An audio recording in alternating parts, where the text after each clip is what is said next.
네, 안녕하세요. 예스맨입니다. 여러분들의 구독과 좋아요로 이 채널이 유지되고 있습니다. 영상 속도는 1.5배를 추천드리는 바이고요. 이번에도 어떠한 소식이 나왔는지 같이 한번 내용을 보도록 하겠습니다. 네, 미국에 대한 소식인데요. 바이든 대통령이 반도체, 히토류 주요 물자의 공급망 검토를 계획 중이다. 라는 내용이 있었고요. 그리고 주간 실업보험 청구 건수도 최근 4주간 가장 높은 치를 기록을 했다라고 합니다. 그만큼 회복 속도가 어느 정도 나온다라는 측면과 그리고 이번에 백신에 대한 효과도 좀 있다라고도 생각을 해볼 수가 있는 대목이라고 볼 수가 있겠고요. 중국의 소식으로는 인민은행이 춘제 연휴를 마치고 1년 만기 MLF를 통해서 2천억 위안에 대한 유동성을 공급을 한다라고 되어져 있습니다. 그리고 금에 대한 가격은 어느 정도 계속 박스권으로 흘러가고 있고요. 유가도 어느 정도 계속 가격을 유지하고 있는 실정을 보여주고 있는 부분이 좀 포인트라고 볼 수가 있게 되겠고요. 그리고 그 다음으로 내용을 보시게 되면 로빈 후드가 도지코인 등 암호화폐 입출금 지원 예정이 일단 일정으로 잡혀져 있고요. 그리고 엔비디아가 그래픽카드 이더리움 채굴 성능에 대한 제한한다라고 밝히기도 했습니다. 빌 게이츠가 비트코인 평가에서 부정에서 중립으로 바꿨다라는 것이 상당히 큰 의미가 있고요. 이 내용은 CNBC 인터뷰에서 그런 내용을 정정을 했다라고 합니다. 네, 그런 측면이 있고요. 그 다음에 있는 소식은 엔비디아가 이더리움 채굴 전용 CMP를 출시를 했다라고 해요. 그리고 중국의 워렌 버핏이라는 분, 담빈이라는 분인데요. 비트코인 ETF 펀드에 투자한다. 40만 달러까지 오를 것으로 나는 보고 있다라고 이야기를 했습니다. 그는 지난 이틀간 비트코인에 대한 깊은 생각을 했고 어떤 국가도 비트코인을 합법화할 수 없을 것이다. 다만 테슬라가 비트코인 결제 수단으로 채택하면 비트코인 가치는 더 오를 것으로 보여지며 장기 보유자가 늘어나거나 혹은 테슬라 같은 대기업이 계속 매입을 해준다라고 전제 조건 시에 40만 달러까지 가능성이 열려져 있다. 이런 이야기를 또 보여주고 있어요. 요새는 조금씩 기대 추이를 계속 높이고 있습니다. 누구는 20만, 누구는 30만, 누구는 40만까지 나왔어요. 네, 되게 재밌습니다. 네, 그 다음으로 미국의 록밴드 멤버가 30만 달러 규모의 에이다를 매수했다고 합니다. 록밴드의 키스 베이스 연주자인 진 시먼스가 본인의 트위터를 통해서 30만 달러 치의 에이다를 구매를 했다라고 되어져 있고요. 그리고 비자의 전 세계 35개의 디지털 자산 사업자와 제휴를 맺으려고 준비 중이다라는 내용이 있었고, 세계 첫 비트코인 ETF 하루 만에 1억 불 이상의 거래량을 기록하고 있다. 역시 인기가 좋은 이 ETF도 불티나게 잘 해주고 있는 실정이죠. 그렇다 보니까 요새 시장에 대한 비트코인의 시세도 계속 꺾일 때쯤에 힘이 빠질 때쯤에 이런 소식이 나와주고 해서 계속 버텨내주고 있는 실정이라고 보시면 될 것 같습니다. 토론토 증권거래소에서 거래를 시작한 포포스 인베스트먼트의 ETF가 첫 거래일 만에 총 거래량이 1억 4,500만 달러를 기록했다라고 합니다. 네, 그러하고요. 그 다음으로 보게 되면 스테이킹이 많이 된 코인의 순위를 보게 되면 말 그대로 이게 알트코인은 개수 줄이기가 얼만큼 잘 되어져 있느냐가 중요하다라고 이야기를 많이 했죠. 예, 줄이거나 나오지 않게끔 그만큼 시스템을 잘 구축을 하고 그렇게 설계를 했던 코인들이 좀 많이 올라갔죠. 예, 그래서 실제적으로 에이다가 왜 이렇게 많이 올라갔냐라는 걸 보게 되면 그만큼 많이 나올 물량이 적다라는 것입니다. 그리고 이 스테이킹 했던 부분은 다 코인마다 조금씩은 차이는 있겠지만 이게 내가 스테이킹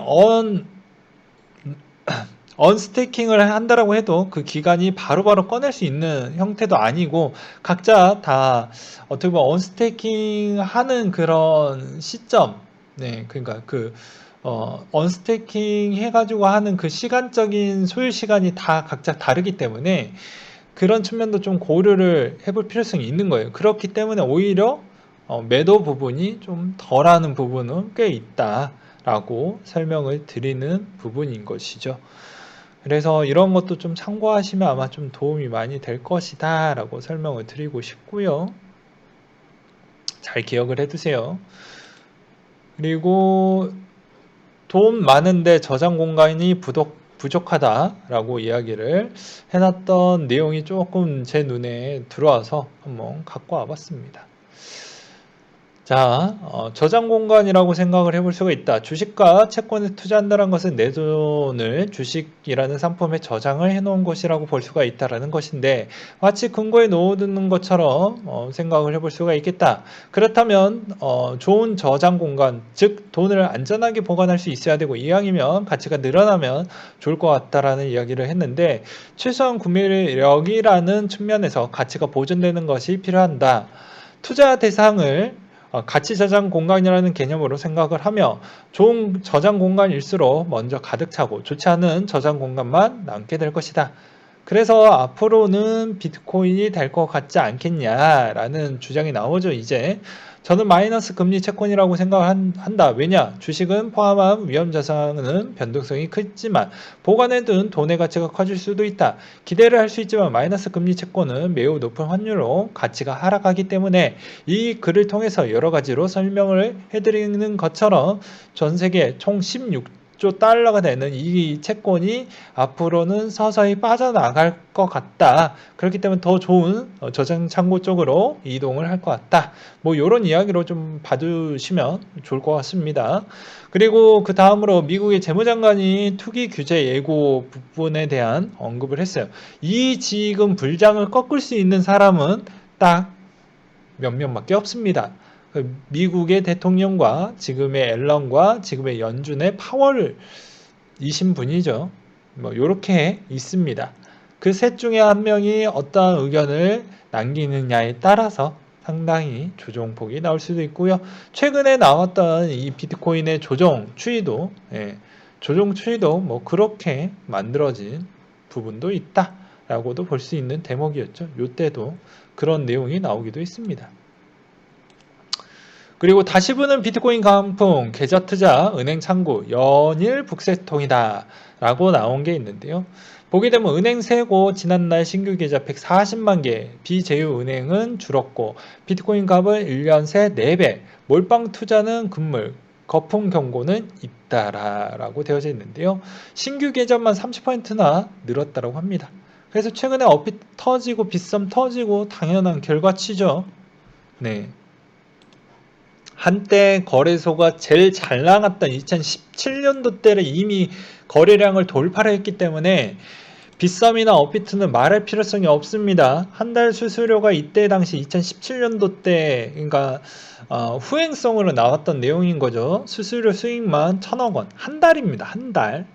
그래서 그때 당시에 뭐 기업적 가치가 상당히 높게 책정을 받고 그렇게 되기도 했죠. 지금 2021년도 때는 이 상태로만 꾸준하게만 찍어주면 하루에 수입이 30억 원대로 추정이 되고 요렇게만 하면 요 정도 나올 것 같다 요런 이야기가 있어요. 예, 있습니다. 이것을 잘 참고하시면서 보셨으면 좋겠고 손해를 보신 분들이나 약간의 서비스에 대해서 좀 불합리하다 그리고 내가 좀 피해를 봤다 적극적으로 어필을 많이 하셨으면 좋겠습니다. 다 그런 측면이 있고요. 그리고 최근에 K뱅크에 대한 실적도 좋아지고 있는 실정입니다. 그것도 옛날에 K뱅크 편을 제가 따로 영상을 만들어 둔 게 있죠. 왜 업비트는 K뱅크랑 손을 잡았냐. 카카뱅크가 조만간에 IPO가 되고 IPO를 하려고 하는 K뱅크도 마찬가지인데 실질적으로 너무 고객 유치 폭도 크고 현 시점에 있어서 너무 많이 갭이 차이가 났기 때문에 K뱅크가 지금 거의 조만간에 없어질 판에 업비트 부분과 이렇게 연결을 해서 또 시장과 잘 머무려서 지금 K뱅크가 아주 그냥 작살 나고 있죠. 네, 잘 나가고 있다라는 겁니다. 그래서 역시 정부는 똑똑하다라고 설명을 드리고 싶네요. 그런 측면이 있고요. 그리고 램에 대한 소식이 2월 달에 스냅샷이 아마 99.9% 되지 않겠냐라는 썰이 있습니다. 예, 보게 되면 자, 위에 그림을 보면 현재 노란색 두 개가 진행 중이고 노란색 두 개가 있죠. 그게 이제 19일 저녁에 완료가 되는데 그런 실정 일정으로 보게 되면 2월 22일자에 테스트 결과가 나온다고 합니다. 그러니까 22일은 월요일이죠. 그래서 그 결과가 나오게 되니 아무래도 에어드랍에 대한 소식이지 않겠냐. 그 이유는 이렇게 좋은 시장에 더 화력을 덧붙이기 위해서 아마 얘네들도 마찬가지로 좋은 시점에 그런 소식을 내비칠 확률이 꽤 높다라는 추정이 나오고요. 그리고 이 이야기를 또 준비를 했습니다. 재미삼아 봐주셨으면 좋겠어요. 월급의 1억 직장인이 실수령액을 보게 되면 5,700만 원 선인데 이게 실수령액입니다. 네. 5,700만 원 선이에요. 그러니까 1억을 벌어도 1억을 다 가져간다라고 생각하시는 분들은 혹시나 없겠죠. 예. 네. 그렇기 때문에 그만큼 어, 근로소득으로 만들어낼 수 있는 재원은 여전히 힘들다. 1억이 이 돈으로 집을 살 수가 있습니까, 지금? 없죠. 네, 결혼을 할 수 있는 돈이 아니죠. 예, 무려 이 돈에 대한 액수를 받기 위해서도 지금 신입사원으로 이 돈을 받을 수 있는 상황은 없습니다. 무조건 부업을 해야 돼요. 예, 투잡, 쓰리잡까지 돌려야지만 될까 말까 하는 수준입니다. 그리고 그렇게 한다라고 해도 그 이상 벌면 또 추가 세금 징수가 들어가죠. 이번 2월 달에 이제 이번 정부에서 이제 추가 징수 세금 부분에 대한 긴급 이야기가 나올 것 같은데 그게 코인 이야기만 안 나오길 기도하겠습니다. 뭐 땡겨진다라는 이야기가 있는데 아직 2월달 다 지나는 게 아니다 보니까 그게 계속 눈에 밟히네요. 네. 그런 측면과 그리고 그 정도. 그리고 미국의 투자 매체 비트코인 10배 성장할 것이다. 50억 투자 계획을 갖고 있다. 이렇게 해서 미국의 투자 전문 매체 모트리풀이 공식 채널을 통해 가지고 500만 달러를 투자할 계획을 갖고 있다고 되어져 있어요. 얘네에 대한 입장은 단기적으로 가격의 변동성이 심할 수 있지만 장기적으로 다각화된 포트폴리오의 일부 10배 상승 을 할 가능성이 있다라고 내비쳤는데요. 그 이유는 이번에 캐나다 ETF가 됐기 때문에 미국의 ETF 조만간 되면 충분히 가능성이 있습니다. 지금 비트코인이 상당히 비싸다라고 주장하시는 분들이 있는데 그것은 금해 2013년도, 2014년도 때 ETF가 되고 나서 무려 꽤 많이 올랐죠. 뭐 5배, 6배 이상 올랐죠. 그렇기 때문에 현 시점이 비싸다라고 보기에는 어렵다라는 측면도 없지 않아 있습니다. 그래서 마지막 카드 ETF를 하게 되면 지금이 뭐 비싸다, 싸다 이렇게 보는 것보다 ETF를 보고 결정해도 좀 늦지 않는다. 뭐 이렇게 볼 수도 있겠죠. 아니면 ETF를 난 믿고 비트코인에 투자한다. 이렇게 보셔도 나쁘진 않을 것 같습니다. 그리고 네오에 대한 소식을 보게 되면 네오가 프리뷰 5 출시 발표를 했고요.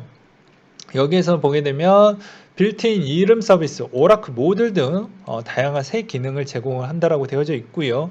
그리고 이제 쭉 내용 보면 앞으로 마케팅 책임자가 이제는 조만간에 대한 2021년도 로드맵에 대해서 조금은 방향성을 재설계하겠다라고 이야기를 했습니다. 근데 제가 봐도 네오가 과거 2019년도 모델이나 2020년 모델까지 조금은 뭔가가 좀 어설프긴 했어요. 그래서 그걸 좀 보완을 해줬으면 좋겠다라는 이야기를 드리고 싶고요. 예. 그래서 그런 측면에 있어서 일을 열심히 하고 있구나라고 봐주시면 될 것 같습니다. 그리고 이제 지금의 비트코인이 계속해서 올라가고 있고, 나머지에는 거의 순환 펌핑이 계속 이루어지고 있어서, 여러분들은 분명히 이런 생각을 가지고 있을 거예요. 야, 도대체 비트는 언제 조정이 올 것 같냐? 라는 그런 이야기를 많이 물어볼 것 같아요.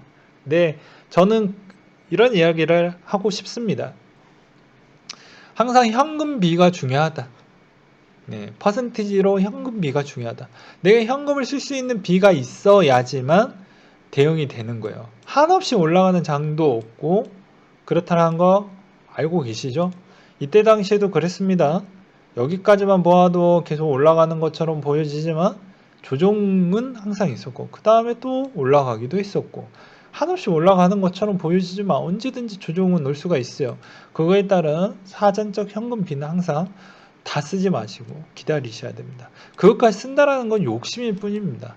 그러다가 물리게 되면은 개수 늘릴 수 있는 돈도 없고 그러게 되면 또 악순환이 이어지게 되고 그렇게 되겠죠.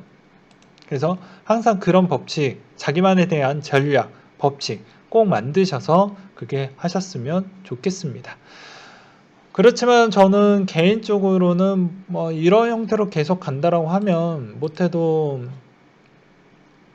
거의 뭐 최고점은 뭐 6천만 원 선은 잠깐 찍고 약간 돌파했다가 내려가려고 하는 사이즈가 보이지 않을까라는 조심스러운 생각은 갖고 있어요.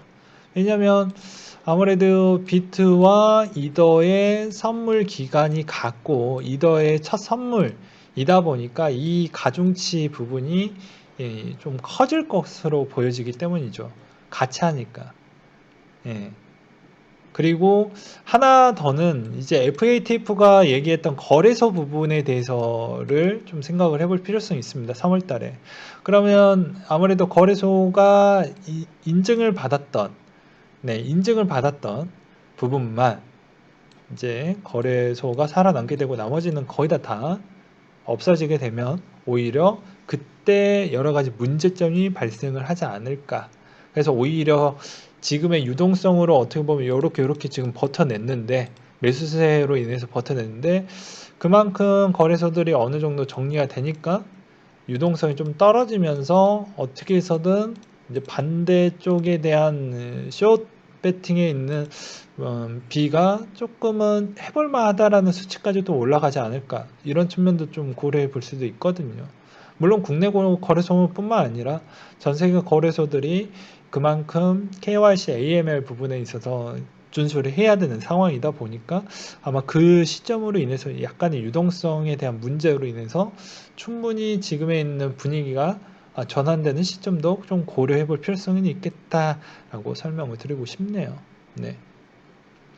이상으로 마치도록 하겠습니다.